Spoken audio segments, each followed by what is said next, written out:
ఇస్తున్నాడు కదా, సో ద్వాదశ రాశుల వారికి ఎలా ఉండబోతుంది, అసలు గురుడు వక్రించడం అంటే ఏంటో చెప్పండి. ఎప్పటి నుంచి స్టార్ట్ అయ్యి ఎప్పటి వరకు ఎండ్ అయింది, ఎలా ఉండబోతుంది, పరిహారాలు ఏం చేసుకోవాలో వివరించండి. తప్పక. ఎందుకంటే వక్రగతి అనేది ఎవ్రీ ఇయర్ మనకి వస్తూ ఉంటుంది. బట్ ఇప్పుడు ఏంటంటే గురు వక్రగతి, ఎందుకంటే Guru is one of the most important planets అనమాట. గురు చలన్ చూపు ఉంటే అన్నీ వస్తాయి, అన్ని కళలు వస్తాయి, ఇంక్లూడింగ్ స్పిరిచువాలిటీ అనమాట. అంటే ఏంటంటే మనకి మత గురువులు కూడా మనం చెప్పుకుంటూ ఉంటాం గురు స్ట్రాంగ్గా ఉంటే. కానీ వక్రగతి అయినప్పుడు ఏంటంటే కొన్ని రిట్రోగ్రెషన్ అని కూడా అంటారు, కొన్ని ఇబ్బందులు అనేవి పెడుతూ ఉంటాడనమాట. ఏ ప్లానెట్ అయినా అంతే. మోస్ట్ ఇంపార్టెంట్ బెనిఫిట్ గురువే మనకి. అలా మనం చూసామంటే ఎక్కడ జరుగుతోంది ఈ వక్రగతి అనేది ఫస్ట్ చూద్దాము. మనకి వృషభ రాశిలో జరుగుతోంది. అలాగే గురువు ఎప్పుడు వక్రిస్తున్నాడు, October 9th, అది February 4th, 2025 వరకు ఉంది. అంటే 3.5 months అనుకుందాం కాసేపు. సో వక్రగతి అయినప్పుడు ద్వాదశ రాశుల వాళ్ళకి అంటే ఏంటంటే అందరికీ ఒకేలా ఉండదు కదా. సో అలాగే ద్వాదశ రాశుల వారికి కూడా కొన్ని రాశులకు చాలా బాగుంటుంది, కొన్ని రాశుల వారికి అంత బాగుంటుంది, అన్ని మిశ్రమమే అని చెప్పుకోవాలి. ఫస్ట్ వక్రగతి అంటే ఏంటో చూద్దాము. అసలు జనరల్గా చూసామంటే రిట్రోగ్రేషన్ కానీ వెనక్కి తిరిగి చూడడం కానీ అనేది రిలేటివ్. ఎలా రిలేటివ్ టు ఎర్త్ అనమాట. అంటే ఏంటి ఆ యాంగిల్ అంటే ఏంటి, జూపిటర్ అలాగే వెళ్తూ ఉన్నాడు, but with respect to another planet. అంటే మన ఎర్త్ నుంచి చూసినట్టు ప్లానెట్ నేను ఎర్త్ నుంచి చూసినప్పుడు ఆయన ఏంటంటే వెనక్కి తిరిగి చూస్తున్నట్టు అనిపిస్తుంది, ఎందుకంటే రెండు మోషన్లోనే ఉన్నాయి. సో సింపుల్ ఎగ్జాంపుల్ చెప్పాలి అంటే మనం ప్లాట్ఫామ్లో 2 ట్రైన్లు ఉన్నాయి, ఆగున్నాయి అనుకుందాం. ఒక ట్రైన్ కదులుతోంది, ఇంకో ట్రైన్ అలాగే ఆగిపోయింది. అప్పుడు ఏమవుతుంది, ఆగిపోయిన ట్రైన్లో ఉన్న వాళ్ళకి ఎలా ఉంటుంది, వెనక్కి వెళ్తున్నట్టు ఉంటుంది. సింపుల్గా చెప్పాలి అంటే ఇదే వక్రగతి అనమాట. Related to the motion of the other planetary positions. అంటే కొన్ని ఫాస్ట్గా మూవ్ అవుతున్నాయి, సో ఈయన కొంచెం స్లో అయినప్పుడు వక్రమైనట్టు అనిపిస్తుంది అనమాట. సో జనరల్గా వీటికి పరిహారం చేసుకోవాలి, గురువుకి పరిహారం చేసుకోవాలి అంటే తప్పక గురు కాళ్ళు పట్టుకోవాలి. అది థర్స్డే తప్పక ఏంటంటే మనకి ఏ గురువు అయినా పూజించడం అనేది వెరీ ఇంపార్టెంట్. అదొకటి కాకుండా మనం గురు జపం చేసుకోవడం కానీ, అలాగే ఏంటంటే గురువుకి దానం చేయడం కానీ చేయడం వెరీ వెరీ ఇంపార్టెంట్ అనమాట. నవగ్రహాల చుట్టూ ప్రదక్షిణ చేయడం అనేది జనరల్గా మనం చెప్తూనే ఉంటాము. ఇదేంటంటే మనకి వృషభ రాశిలో జరుగుతోంది కనుక ఆ రాశికి అధిపతి ఏమో మనకి శుక్రుడు. సో శుక్రుడు ఇంట్లో జరుగుతోంది కనుక అంత బాగుండదు కొన్ని రాశి వాళ్ళకి. ఎందుకు అంటే ఇద్దరు ఎనిమికల్, అంటే ఏంటంటే కొంచెం ఎనిమిటీ ఉన్నది, ఏంటంటే ఫ్రెండ్షిప్స్ ఉంటాయి, ఎనిమిటీస్ ఉంటాయి గ్రహాలకి అనమాట. సో ఈయనేమో ఏంటంటే దేవగురు, ఆయనేమో అసురగురు, వీనస్ శుక్రుడు. సో అందుకోసం ఏంటంటే కొంత సంఘర్షణ అనేది కొన్ని రాసులకి అంటే ఏంటంటే క్లియర్గా ఉండదు, పాత్ అనేది చెప్పడం అనేది జరుగుతోంది. ఏమేమి రాసి వాళ్ళకి బాగుంటుంది అనేది ఫస్ట్ మాట్లాడుకుందాము. మనకి వృషభ రాశి వాళ్ళకి బాగుంటుంది, అలాగే మిథునం వాళ్ళకి బాగుంటుంది, అలాగే కర్కాటక రాశి వాళ్ళకి చాలా బాగుంటుంది, కన్యా రాశి వాళ్ళకి టు అ సర్టన్ ఎక్స్టెంట్ బాగుంటుంది, అలాగే మనం మకర రాశి వాళ్ళకి చాలా చాలా బాగుంటుంది, అలాగే వృశ్చిక రాశి చాలామంది భయపడుతూ ఉంటారు, వృశ్చిక రాశి వాళ్ళకి బ్రహ్మాండంగా ఉంటుంది. ఈ వక్రగతి చాలా సపోర్ట్ ఇస్తుంది అని చెప్పాలి. అదొకటి కాకుండా మనకి వేరే కూడా మనకి తెలిసిన ఒక విషయం, శని కూడా వక్రగతిలో ఉన్నారు ఇప్పుడు. అలాగే ఇప్పుడు కుజుడు కూడా వక్రగతికి వస్తున్నారనమాట.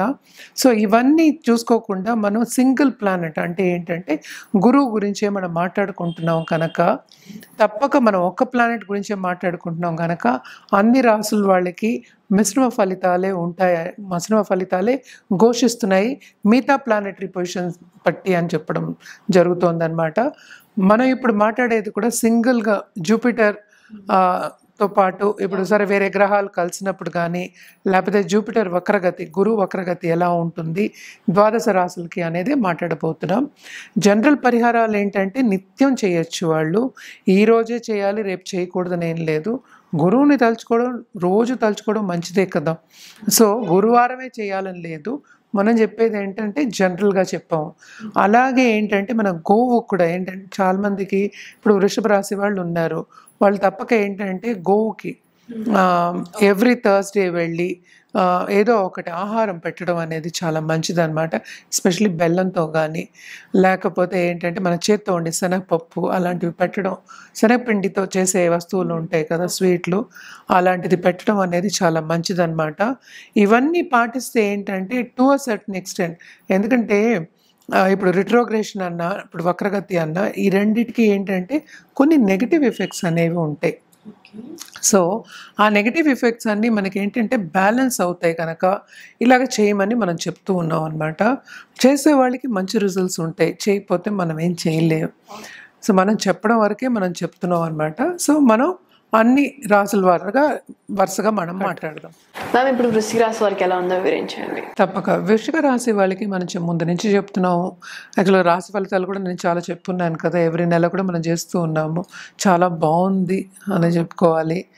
ఎందుకంటే వీళ్ళకి ఇప్పుడు వక్రగతి అయినా కూడా జూపిటర్ 7th హౌస్లోనే ఉన్నారు అండ్ 6th హౌస్ని కూడా చూస్తున్నారు అన్నది ఒక విషయం అనమాట.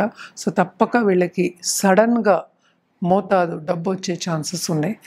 అది లాటరీ అవ్వచ్చు, ఇన్వెస్ట్మెంట్లో వాళ్ళు చేసింది అవ్వచ్చు, లాంగ్ టర్మ్ ఇన్వెస్ట్మెంట్లో చేసింది అవ్వచ్చు, ఇవన్నీ బాగుంటాయి. కానీ వీళ్ళకి ఎక్కడ జాగ్రత్త పడాలంటే సడన్గా సీక్రెట్ ఎనిమీస్ అనేవాళ్ళు వీళ్ళు ఎక్కువ అవుతారు. అంటే వెనక నుంచి కొంచెం బాధ పెడుతూ ఉంటారు, వెనకతల గోతులు తవ్వుతారు అంటూ ఉంటాం కదా. సో అలా అయ్యే ఛాన్సెస్ ఎక్కువ ఉన్నాయి అన్నమాట. మోసం చేస్తారు అంటూ ఉంటాం. అలాగా అందరికీ అవ్వదు, అది ఏంటంటే వ్యక్తిగత జాతకం మీద ఆధారపడి ఉంటుంది కనుక.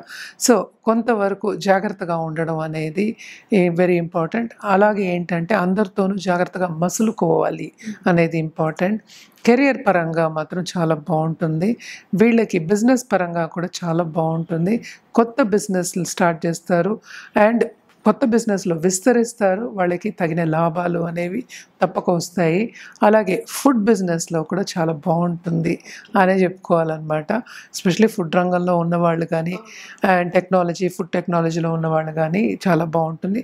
అలాగే కొత్తవి ఇన్వెంటర్స్ కానీ లేకపోతే కనిపెట్టాలి అని చేసేవాళ్ళు, కొత్త ప్రయోగాలు చేసేవాళ్ళకి ఈ 3 నెలలు చాలా బాగుంటుంది. ప్రయోగాలు చేసేవాళ్ళు తప్పక సక్సెస్ అవుతారనే చెప్పుకోవాలన్నమాట. అలాగే ఈ రంగంలో ఎస్పెషల్లీ ఈ రాశిలో ఉన్న వాళ్ళందరూ స్టూడెంట్స్కి తప్పక బాగుంటుంది. పై చదువులు అనేది వీళ్ళకి అనిపిస్తుంది, వాళ్ళకే అనిపిస్తుంది మేము కొత్త సబ్జెక్టులు చదువుకోవాలి, పై చదువులకు వెళ్ళాలి అనిపిస్తుంది. తప్పక సాధిస్తారు, ఆ దిశగా నడుస్తారు అనే చెప్పాలి. అలాగే వీళ్ళకి ట్రావెలింగ్ అనేది మనకి కనిపిస్తుంది, షార్ట్ టర్మ్ ట్రావెల్స్. అలాగే పుణ్యనది స్నానాలు అని చెప్తూ ఉంటాము, తప్పక పుణ్యనది స్నానాలు కూడా వీళ్ళు చేస్తారు. అలాగే ఏంటంటే రిలీజియస్ కార్యక్రమాల్లో పాల్గొనడం, అలాగే స్పిరిచువల్గా గ్రో అవ్వడం అనేది ఎక్కువ కనిపిస్తోంది. వీళ్ళు ఏది ముట్టుకుంటే అది చాలా బాగుంటుంది.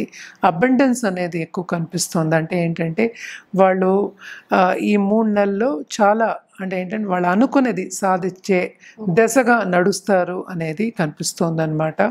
తప్పక వీళ్ళు ఎందుకంటే జూపిటర్ మార్స్ ఏమో మన ఫ్రెండ్స్ అని చెప్పుకుంటూ ఉంటాను. ఈ రాశికి అధిపతి కూడా మనకు కుజుడయ్యాడు కనుక తప్పక వీళ్ళకి బాగుంటుంది. పూర్ణ బ్లెస్సింగ్స్ అనేవి ఉన్నాయి. అలాగే దాంపత్య జీవితంలో కూడా నేను ఇందాక చెప్పినట్టు అనుకూల పరిస్థితి అనేది ఉంటుంది.